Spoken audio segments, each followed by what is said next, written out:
Welcome to the Business Spotlight podcast. My name is William Haas, and I am your host for today's conversation. My guest today is Ed Vincent.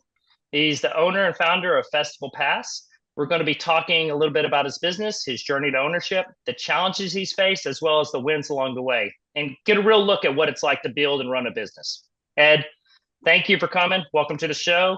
Before we dig in, I'd love for you to give us a little bit of background on who you are and a little bit about your business. Sure. Glad to be here, Will. Can I call you Will or William? Oh, yeah, absolutely. Will all day long. William, whichever way. But yeah, thanks for having me. From a background perspective, I've been an entrepreneur for a very long time, going on 25 years now. Originally from New York City, started as an investment banker in New York City. After a few years in banking, I realized that I really had the entrepreneurial bug. I actually had the entrepreneurial bug prior to being in banking. I used to run a real estate appraisal business out of my dorm room in college. I was, one of the few kids with a fax machine and a laptop, back when that was unique. That's awesome. But so after leaving banking, I started my first e-commerce company. It was called City Stuff. We made things that made cities famous. So from New York City, it was our first place. We sold things like Junior's cheesecake. We'd ship it overnight. We'd have flash frozen pizza shipped overnight. H&H bagels shipped overnight. So hundreds of some of the best things you can find in New York City. Ended up rolling that out to over 8 cities: San Francisco, Los Angeles, Chicago, New Orleans, etc. And we would, it tended to be about 50% food because food is very unique to different cities. But anyway, ran that company for a few years, ended up selling it to a company called E-commerce Solutions, based in Stamford, Connecticut. And it was an interesting time. Following that, I started a agency in the experiential marketing world. And that's kind of where I fell in love with live events. So it was about a 70-person agency in New York City, and we would bring brands into major live experiences and activate those brands across that. During that time, it was a lot of fun. Had helped build multiple film festivals like the Vail Film Festival, and worked with Sonoma Valley Film Festival. We even owned a film festival in the Dominican Republic in Puerto Plata. And even during that time, we did a lot of great brand partnerships. Some people may or may not, depending on how old your audience is, might know Maxim magazine, the big men's magazine. So we did a partnership with them. I knew their CEO pretty well. And we built a hotel in the Dominican Republic called the Maxim Bungalows. Actually, you can probably see up in the corner there, there's a little plaque from when we built it. But either way, there's a lot of fun. So I ran that agency for about 10 years, learned a lot, had a lot of fun, wanted to get back into the software space. So I launched a B2B SaaS business in the franchise and multi-unit space, more of a marketing tech solution. Built that for a few years, ended up selling it in 2014. And then I started a data and analytics business in the film and entertainment space. So you might already see a pattern. I went from software to services to software back to services. So on the data company, a lot of big clients like A&E Networks. We built their original audience intelligence platform. AMC Networks, you might remember the TV shows like Walking Dead, Breaking Bad, Mad Men. They're all clients of mine. A lot of film studios were clients. Companies that sold ads in movie theaters. We would predict who would be sitting in the movie theater and to know which ads to run. And some people might even remember an infamous company called MoviePass. I don't know if anybody does, but it was one of those subscription-driven movie companies that you would pay $10 a month and go to as many movies as you want.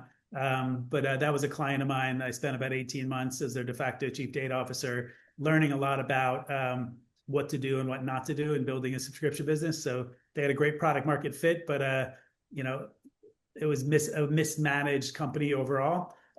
So they met a unfortunate demise after burning through $500 million and bringing a lot of new people back to the movies. But at the end of the day, it was financially not feasible company. Anyway, it was a lot of great experience, a lot of fun. I wanted to go back and take a swing at building a big consumer app or a consumer company.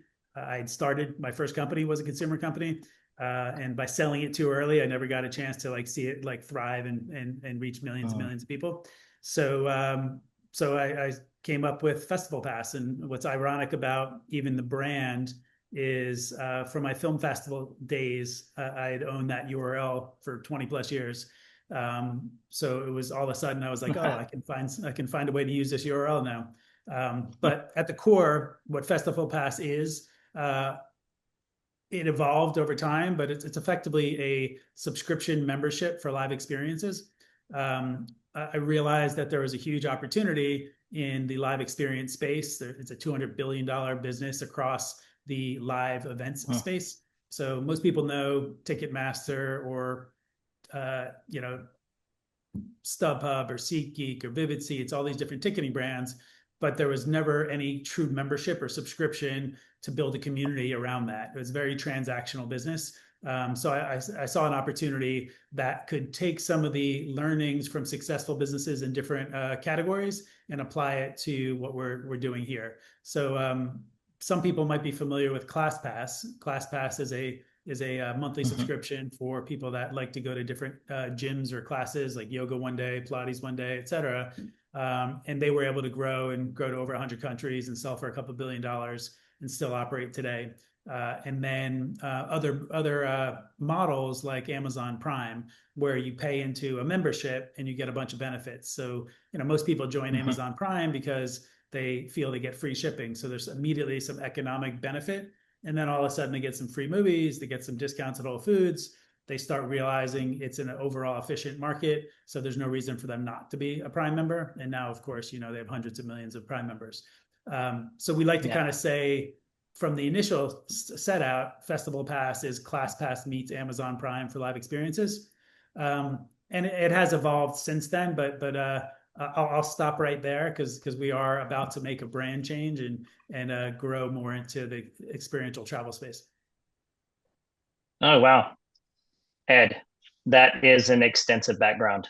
I would venture to say you are a serial entrepreneur, if you don't mind me saying. Yes. I do like Captain Crunch and all the other cereals. Awesome. Well, if you don't mind, we're going to get into a few questions, just kind of dig into kind of you as a business owner and kind of the business there at festivalPass. So if you don't mind, kind of tell us right now your role in festivalPass and what does a typical week for you look like within that business? Yeah, well, I'm the founder. So it was my idea from the first beginning. I've built it throughout the process. Now we're still a small company. So even though over time we've kind of grown the membership base, et cetera, we still have a small team. So, at the core of it, I still act as the product manager and still act as the, person out fundraising while at the same time, leading strategy, et cetera. So, on a weekly basis, it's full of software development meetings, marketing partnership meetings, investor meetings. So it's kind of an ongoing thing. We all work remotely. So, once in a while I'll get together with some of the folks that we have here in Austin, but effectively it's mostly a remote driven company. So a lot of being on the Zoom calls or the Google Meets. But at the core, I get my hands into most of it. Okay. Well, since you are a serial entrepreneur, let me ask you this question. So just people that are watching this and other entrepreneurs, how many hours are you actually spending in festivalPass that you're working on this one particular business per week? On a week? Yeah, on a week. Yeah, I mean, for me, there's not much of a separation between work and life. So it's all intertwined. So the honest part is I can never really think of, is it 40 hours? Is it 100 hours? Is it 200 hours? Being a little facetious on 200, but just for me, it's about managing my own time. So, I want to make sure a few days a week I get to the gym. So I go to the gym. So make sure my calls are after when I get back.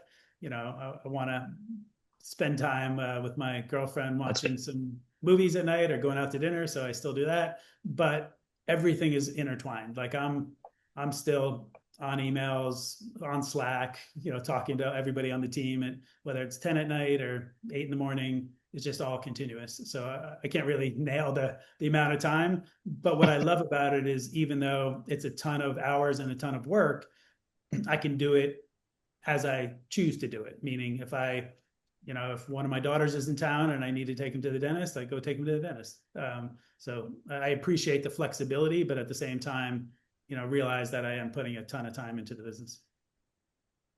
Yeah, and that's important for people to hear and see, even from somebody like you who's been in many businesses. I just want to kind of point that out. That's a lot that you're still putting there. But the caveat on that is the time management and being able to be flexible as an owner, but also being able to manage your time appropriately. So I appreciate that. Thank you for sharing. That's awesome. Yeah, but one thing All to right, say moving on. is one thing to say, to be honest, is Okay. building a startup, it's tough. So it's like, you're right, is I've been doing this for a long time, and I probably should not be starting another business from scratch, because the first 5 years is where the pain is. So point being is, after I sell this, we'll see if I still have the entrepreneurial bug. But the reality is that the first 5 years is where the pain comes. So sometimes I look at myself and say, what am I, an idiot? Why did I start another business? Yeah, I think a lot of us in business ownership, we kind of get into that. There's always that phase where we get that. It's like, what am I doing? But then we have to remember, get those goals back in and start, keeping track of what we're doing. Correct. Well, let me ask you this on the business. So you kind of went into, you said you have a small team. What does your team kind of look like, and what is that structure? Yeah, so it's a pretty flat structure. So most of it is, the software development team. We partner with a firm that has nearshore developers and then US based project managers and designers. So the team fluctuates in size depending upon some of the sprints or the goals. We use agency partners for things like media buying, for some creative. The other folks are mostly like membership. Head of membership, really trying to drive the user experience and making sure we're still staying in touch with our most active members. And then there's operations, right? So there's just managing the day-to-day operations, which is not a massive role at this point in time. So the beauty of where we sit today is I'm very heavily into the use of AI, which I think a lot of people are. So we're a relatively small team, but I think we can build this to a 100 million revenue company and still have less than 20 or 30 people on the team. Because the way the business exists is, we don't really take inventory, right? So we have hundreds of thousands of live events on our platform, and you can book hotels anywhere in the world, but that's all virtual inventory, right? So we don't need a warehouse. We don't need people managing that. We don't need delivery logistics. It's pretty much done all digitally. So even a ticket that gets sent is usually sent digitally. A hotel reservation is made digitally. So again, it helps not having to have a big team. And then, as you can imagine, with AI, right, we're constantly looking at ways to create efficiencies and agents that will allow us to grow without adding too many new people. Yeah, that's awesome. That's a good point to keep bringing that up, is how to efficiently work with AI and help it to like streamline and be consistent within your business. I appreciate that. True. Okay. So you did say you're still in the growth phase. So what does that growth look like, and what kind of challenges have you run into as you've been growing? Yeah, I mean, there's a ton of challenges, and just to be frank, on the capital raising side, right, you go through fits and phases, right? So we raised a few $1 million initially. We built out what we needed to build. We started onboarding customers, needed more money, had to go back out. And, at a certain time, like in 2003 and 2004, it was very hard to raise money. So you had to grow at a slower pace. Then, we were able to raise some capital last year, which helped us get another little bump up. And now we're doing another $3 million raise to get us to the next level. So it's always like that. You kind of move in waves. It's like, and it's not always solely capital based. I mean, that very much is needed, but it also is partnership based. So sometimes we'll onboard a partnership and be able to get a good marketing buzz and drive people to the site and drive people to sign up. So it comes in waves. It'd be nice over time to be a little more predictable. And that's kind of the phases of a company. You get to a more predictable state where you're spending X amount of dollars on paid media. You have X amount of traffic coming to the site, which converts at X number, which drives X amount of transactions. And, getting to that place of constant systematic growth allows, the overall management to be a little easier. Got it. Well, with that, what is it after building it and in that growth, trying to get that capital? What does like 3 to 5 years look like for you as you envision the growth of FestivalPass? Yeah, so we're finally at a place now where we have the infrastructure in place. We, have thousands of great customers that we know how it works, we know what they like, and now we're kind of at the inflection point. So our goal is over the next, call it 3 to 4 years from here, is to get to about 3 to 4 million free members on our platform. Of those free members, we should have about 5 to 10% of them as paid monthly or annual subscribers. So 300,000 to 400,000 paid monthly annual subscribers. And then we have a unique lifetime pass. So if anybody goes to our site today, you might have saw that if you went. It was kind of a go-to-market where people can come and they can pay once. Currently, it's $3,300. You pay once, and then you get $1,200 worth of credits on our platform to use forever in perpetuity. And each year, it just refreshes again. So you're here in Austin, so you want to go to the ACL the festival every year. That might cost you 400 credits. You want to go to a couple shows at the Moody Center. You want to go to Austin FC soccer game. You want to go to UT football. That's all on the platform. So you can choose to use your credits however you want, but you could pay once and then never pay again for tickets. But that go-to-market it's an interesting thing because we cap it at 10,000 total members in the lifetime pass. And every few weeks, the price goes up. So we're at 3,300 now. That will eventually be at 6,000. So our goal over the next, call it 12 to 18 months, is to sell out all 10,000 lifetime passes, have tens of thousands of monthly and annual members. And then by 3 to 4 years out, have about 3 to 4 million total, 3 to 400,000 paid members. And obviously our 10,000 lifetime members will be kind of like the crux of the Superfans, if you will. Yeah. But if we reach those goals, and takes a lot of ebbs and flows to get there, but if we reach those goals, we'll be generating 200 to 300 million of annual recurring revenue, which is kind of our place we want to be. That will kind of trigger some kind of event, whether it's a sale, whether it's we're a community, right? So my ultimate goal would be to allow our community to become owners of the product. So effectively, whether that's through, some sort of a crowdfunding concept, you can do a Reg A or a Reg D where you can raise up to $75 million a year selling to the crowd, or some kind of, we do have a lot of blockchain aspects to the company. So eventually we might tokenize the equity and then allow people to actually buy into the product. So we'll see. There's a lot of paths to go, and we're leaning heavily now into the travel side. So, maybe we sell to a big travel company.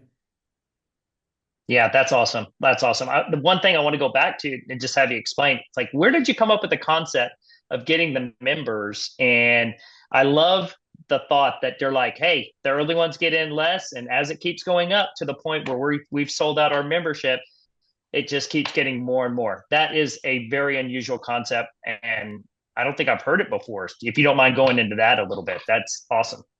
Yeah.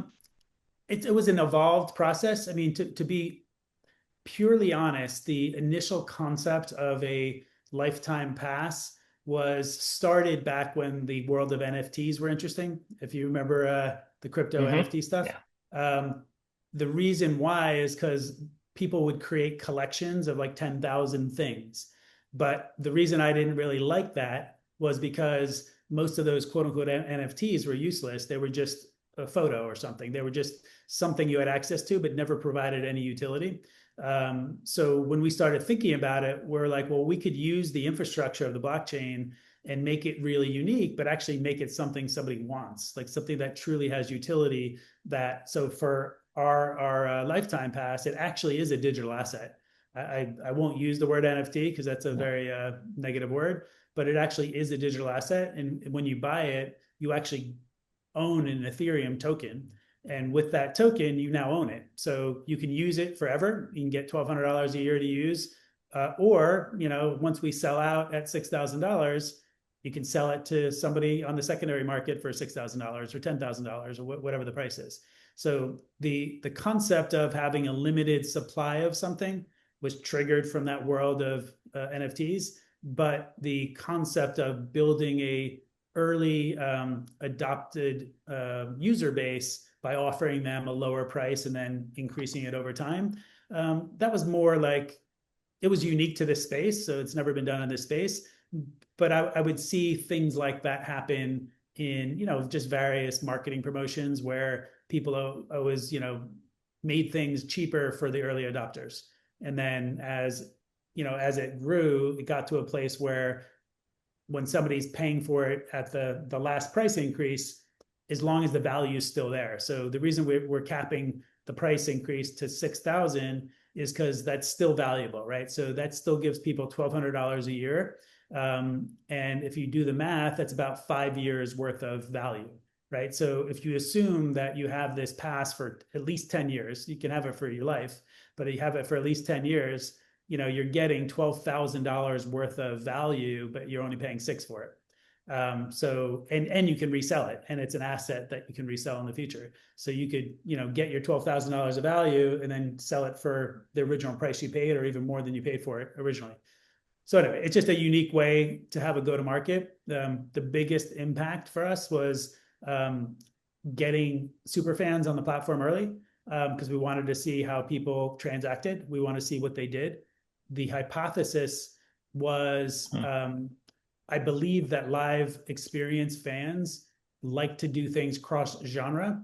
Some people said, well, why don't you do just music? Or why don't you do just sports? Or why don't you, even though our brand was festivalPass, we're a lot more than festivals. So for us, it was, I wanted to prove that people would use it for everything, and they do. So people that, especially the lifetime pass holders, they'll go to a sporting event one week, and the next week they'll go to a concert, and the next week they'll go to a comedy show. Some of them travel to New York and go to Broadway. I even used our own platform to see a show at the Bass Concert Hall this past weekend.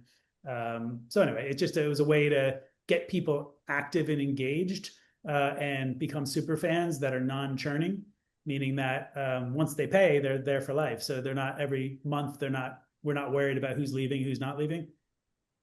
Does that make sense? Oh yeah, it's just fantastic idea. I think it's like, of anything right now, that is the gold nugget of like marketing from this conversation right now. That is fantastic. A digital asset that now you can technically pass on, even if you wanted to, or sell, or keep going. Correct. Wonderful idea. Love it, Ed. Love it. Yeah, I had Absolutely a couple people that bought it and say, well, my wife and I will use it, for the next couple of years, but then when my kid graduates college, we're going to gift it to them for a graduation present to use. How cool. How cool. Man, that's thinking out of the box. I love it. I absolutely love that. I'll be definitely thinking about that a lot more in these days to come. So, all right. Now that we have the vision, what we're kind of going to and our goals, what does it look like for you to hit that? I know you've made the statement like, hey, I don't know if I've got another business in me, but hitting the vision now in festivalPass, what does that look like for somebody like you, Ed, who's a serial entrepreneur? Meaning, like, once we reach the goal? Yeah. Once you reach that goal, what does that look like for you personally?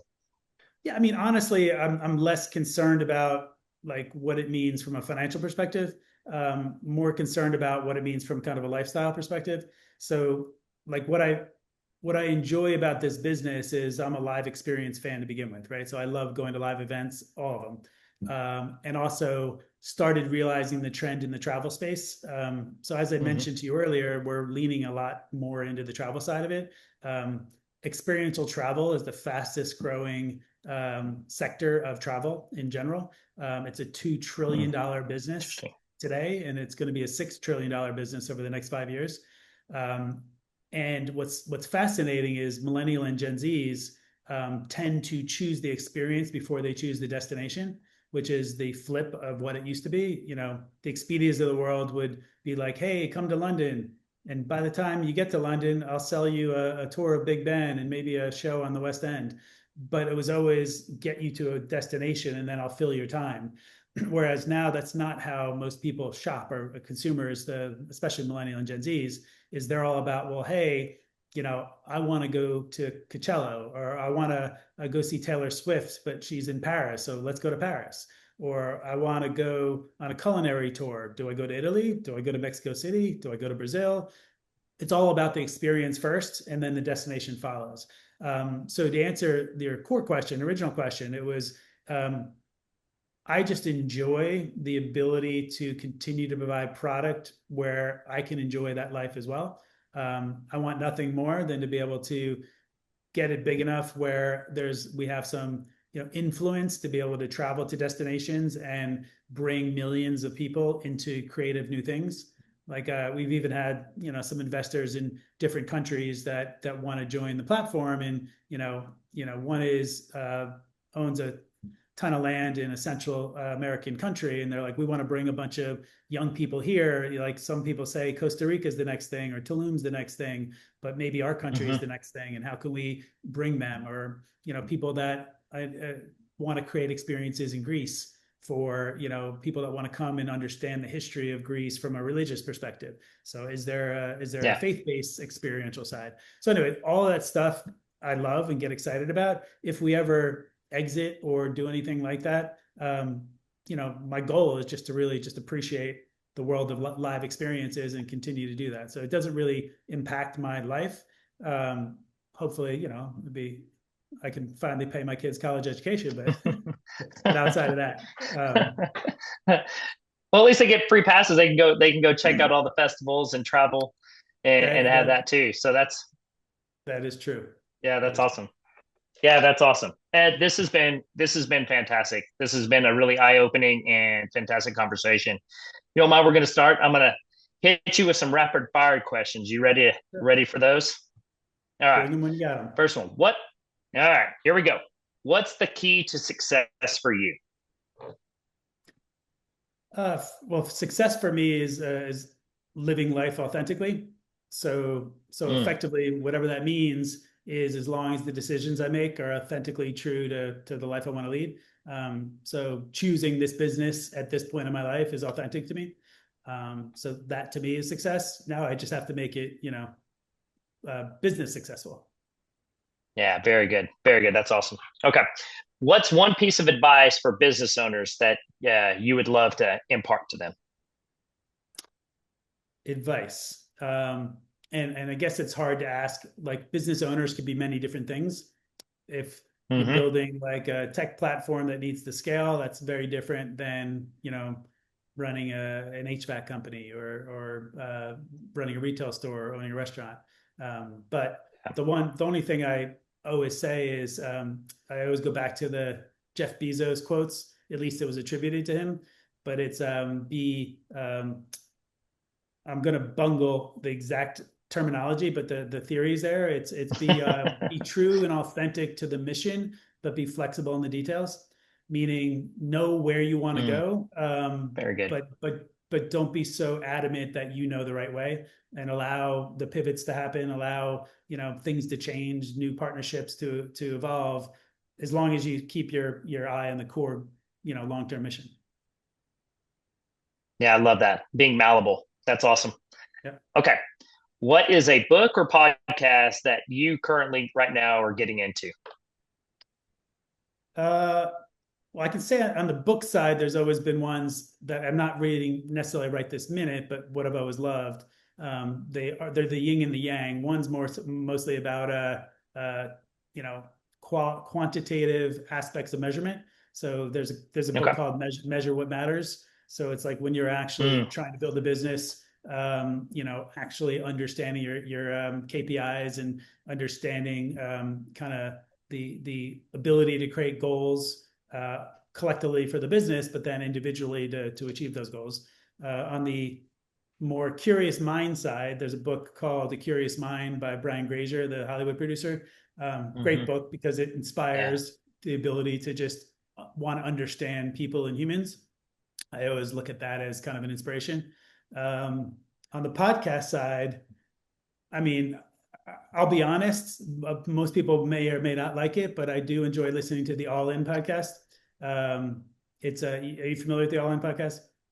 Yeah, I've heard about it. I haven't sat down and watched one, but like I've heard about it because I'm all in that space.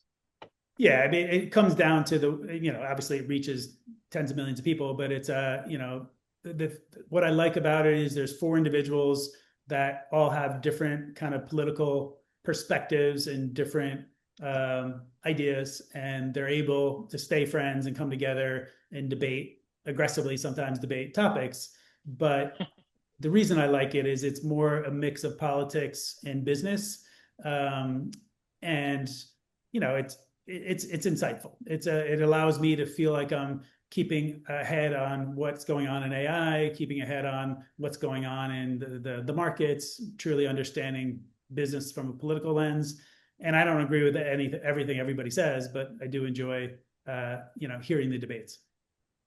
Yeah, that's awesome. I'm going to check that one out. I have my ones I turn to, but like I'm going to put that on the list because that's definitely down my realm. Places I want to be. And then on the later All right, side, something last like one. I was going Oh, to just say on the later go side, ahead. something like Smart List. Are you familiar with Smart List? Smart list. Yes, I am familiar with smart list. That one's great. That's just on the lighter side of laughing once in a while. Yeah. Yeah. Some days that's what you need driving home or something like that. I need something light. So, okay. Last rapid fire. If you could sprinkle any magic dust on your business and it could change any one thing, what would that change? I could sprinkle magic dust and change it.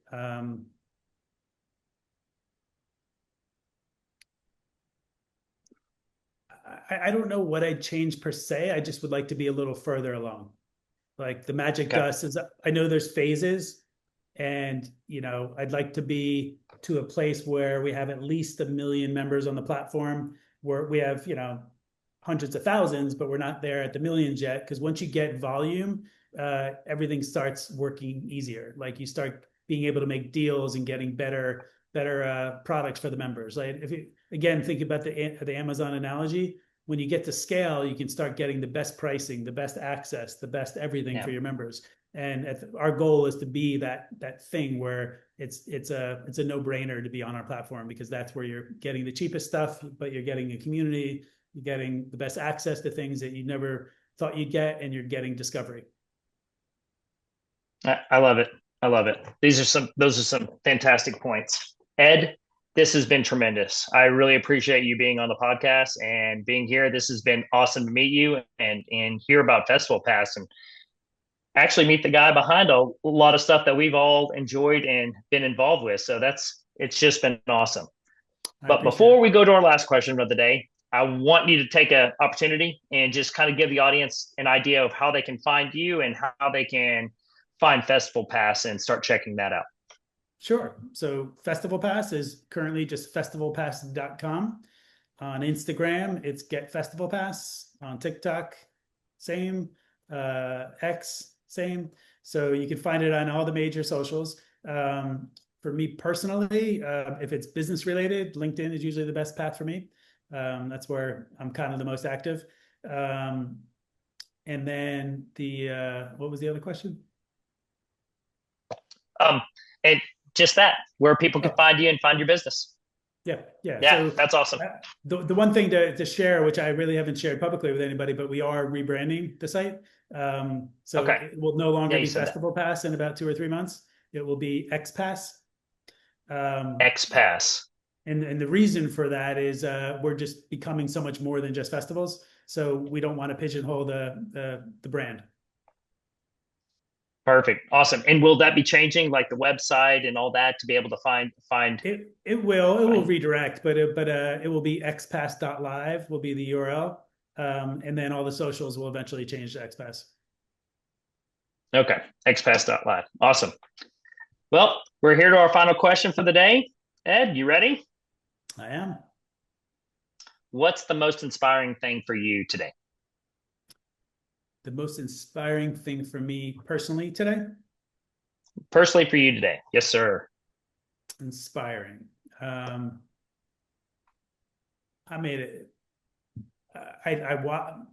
So put it this way: is I live in Austin, Texas. I have 3 daughters. One's a junior at UCLA. One's a freshman at Miami, and I have a daughter who's still in New York City, who's 13, and she just did her like 8th grade presentation project to say what like she's going to do in high school and all that kind of stuff. First of all, I was very sad that I physically wasn't there because of just physically being here. But I was, I got to see the video of her presenting. So this morning I watched that video because she did it yesterday, and inspired by, yes, she's my daughter, so I'm a little subjective to the praise, but I thought she did amazing. Like, love watching her thinking. Like, at 13 years old in eighth grade, I think she could articulate a presentation so well. She shared all the milestones that she was working on, and it just reminds me that youth in general, there's such a future for everybody. And the fact that in eighth grade she already understands so much about life and still has so much more to learn inspires me to keep going. Yeah, that's really amazing, touching. I love that. Well, Ed, thank you. This was a fantastic conversation. Thank you so much for sharing everything you shared about your history, your past, who you are, and what's the future looking like for you. To everyone watching, please save this show, come back to it, and because Ed dropped some amazing opportunities that if you're thinking correctly, you can take advantage of. So don't forget to like and subscribe, get notified when we have new conversation drops. And thanks everyone. And a special thanks, Ed, to you for being with us today. We really appreciate it. Thank you, William. I appreciate it. Talk soon.